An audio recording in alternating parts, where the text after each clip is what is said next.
Um, so I guess it started when I was leaving Sail Creek senior year. And I hadn't really been feeling school lately, and I kind of just wanted to graduate and get it over with. Just left. And then I started my job part-time in November, but I was kind of working full-time hours through like December, January, and I became officially full-time. Oh yeah, college wasn't gonna happen anymore because I was just done with that. But I went to prom with, in April, I went to prom with all of the old Sail Creek friends. But yeah, prom happened. And then I don't think we hung out again after that. I think prom was prom was the last time I hung out with anybody else from Sail Creek. I don't know. I guess I've just been working ever since then. And that's basically it. Like, I don't know. I don't know if that's a good enough excuse. Just fade away over time. I mean, I think that's how most friendships break anyway, is just you just stop talking. Sometimes I think lots of friendship groups are formed like in high school because we're bored, and it's like, what else are you gonna do? You can't just be a loser sitting by yourself. No, really. Like, you need to have some sort of like system to like help you out. Like, I feel like I could rely on you guys in school, but once I was out of school, I'm like, I don't really have an excuse to hang out with you anymore. It's not like, oh, we're in the same class, we can like use each other for homework or whatever. I wasn't really trying. I was kind of like, again, like I'm using this as an excuse, but like school sucked. Like, just, I know it's just high school, and I know I wasn't making bad grades or whatever. It's just like mentally exhausting anyways. And felt like our friendship was already drifting away, and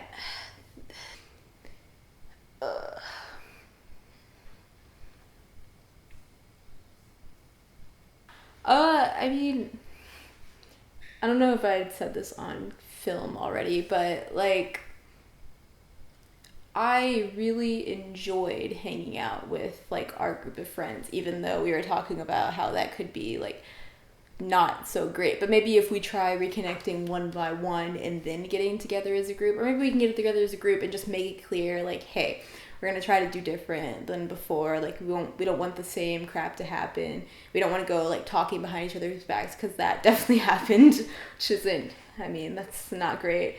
But it's kind of hard. Just like the first, like Catherine made like the first step into reconnecting, which I probably never would have done. I would like to hang out. It's just, I don't know. Like, I'm not good at being the one to ask, to be like, hey guys, I'm free this weekend. Would anybody like to hang out? Because I guess I'm afraid of people saying no. It was basically just pleasantries, because it's like, you can't just like jump in, be like, hey, here's my life. It's for the past year and a half. It's just like, hey, you know what? Start off small, and that's how you do it. That's all you have to do, is just be like, hey. It starts a conversation. I was pleasantly surprised, I guess, because I guess in my mind, even though I never had like absolute fact, in my mind I just figured, since we had drifted away, that it was like, okay, you're done with that side, like you're done with this friendship or whatever, which I understand. That's kind of how I figured that I would be feeling. I was kind of excited.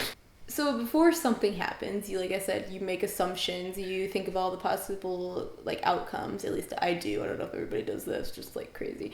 But I mean, this is probably the best possible outcome, I think. Like really, like I feel like I overthink things, and I'm like, this is just gonna be incredibly, like, it is awkward, but I mean, this is about as awkward as you can't really. I guess I wasn't expecting it to be like just so easy, just to be like continue talking. It was sort of like I don't want to say we picked up where we left off, because honestly I feel like where we left off, it was even more awkward than like how it feels now. It sort of just feels like we both come to a mutual understanding, like we both have our own like adult lives now, doing our own thing, and we just kind of like get it. It's like we don't have like weird expectations or anything, which I like. I think that's nice. I'm not looking for people to tell me, like, who I am or what I am, basically. I'm doing that for myself, so I'm not looking for that in a friendship anymore, and I don't expect that from a friendship anymore. I'll be honest with you. I don't really go a lot of places by myself. I don't like opening up, I guess, about emotions, because in my mind, I'm like, they're gonna think you're weak if you talk about them. Obviously, I know that's not true. You're not gonna like everybody you meet, but you're not gonna tell them that. You're gonna be as nice as you possibly can, even if it's just like pleasantries, like, oh, good morning, good afternoon, I hope you're doing okay. I'm calling you my friend to, like, people around me. I mean, even if we did, like, why does it matter? We're still hanging out. I feel like we're just awkward people in general, which we need, like, an excuse to hang out. But I mean, like, yeah, I think we should still hang out. Like, I don't have a list of other friends that are wanting to hang out with me. Idea to have somebody to hang out with, just chill. It's always nice to have somebody, like, in your corner and be like, hey, just want to come over and chat or watch a movie, anything, basically. So, would you consider us friends now? I hope so. I mean, all this time was for nothing. I mean, like,